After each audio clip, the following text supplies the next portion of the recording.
How do you feel great on vacation? Like really good? Easy. You go to Aruba.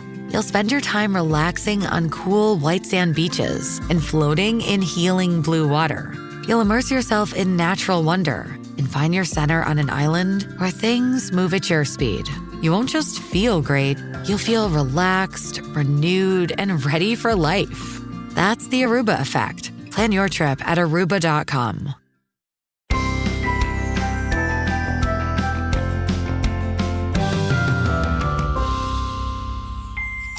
Hello and welcome to Bytes of Health, where we hope to take a bite out of your parent worries each day with sound advice and guidance. Every morning, we'll answer a commonly asked pediatric question in 5 minutes or less.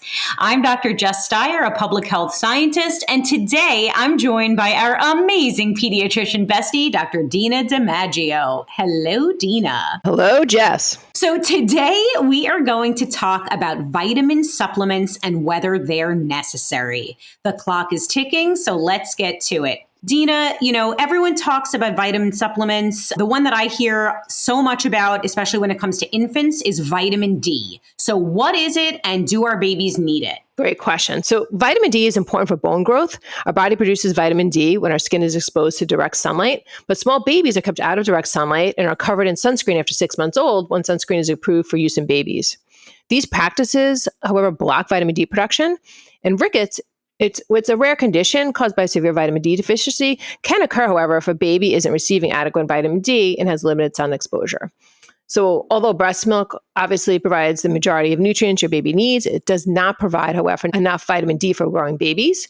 So therefore, all exclusively breastfed babies should be supplemented with 400 IU, which is international units of vitamin D, each day starting a few days after a few days old. Babies should continue taking this vitamin D throughout the first year of breastfeeding, or if weaned or partially breastfed, until they are consuming about 32 ounces of formula or transition to a vitamin D fortified whole milk at a year of age. So likewise, if exclusively formula babies are consuming less than 32 ounces of formula a day, they may also need a vitamin D supplement, which is often forgot. So even if you're taking formula, you still not need vitamin D if you're taking less than 32 ounces. So we recommend talking to your pediatrician about when they recommend is the best for your baby. This is all super helpful. What is the best way to give vitamin D supplements to our babies? Yeah, so vitamin supplements can be found over the counter at most pharmacies, but just pay attention to the dosing, since some vitamins are dropperful, others are 1 ml to get you that 400 IUs that your baby needs. So we recommend carefully following the manufacturer's directions and pediatrician's instructions for dosing. You can often just drop the vitamin on your baby's inner cheek or place it on your nipple if you're for your baby to drink if you're breastfeeding. If your baby is drinking from a bottle, though, you can also try adding the vitamin to the bottle. Just make sure your baby finishes the bottle, because then you're not going to know how much she's gotten. All right, so we talked about vitamin D. What are other supplements that may be needed? So iron is another big supplement that a baby might need. So if your baby is born prematurely or was found to be anemic, your pediatrician may recommend a multivitamin or iron supplement.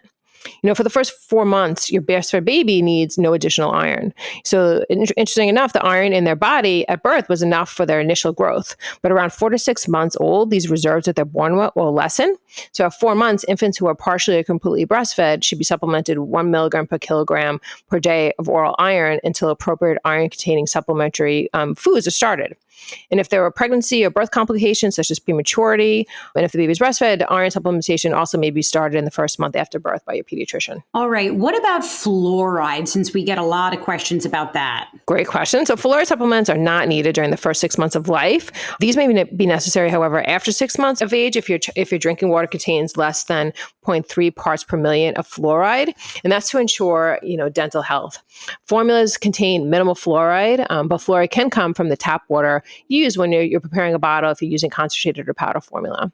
You should obviously discuss this with your pediatrician if you need this fluoride supplementation. All right. Well, I learned something. We hope you learned something, and we have lots more to share. You can get your Bite of Health every day, Monday through Friday. If you like what you've heard here, let us know. Leave us a review on Apple and be sure to tell your friends. Remember, there is no single or best way to parent. Parenting is a journey, and we are all just doing our very best. We wish you happy, healthy, and stress-free parenting.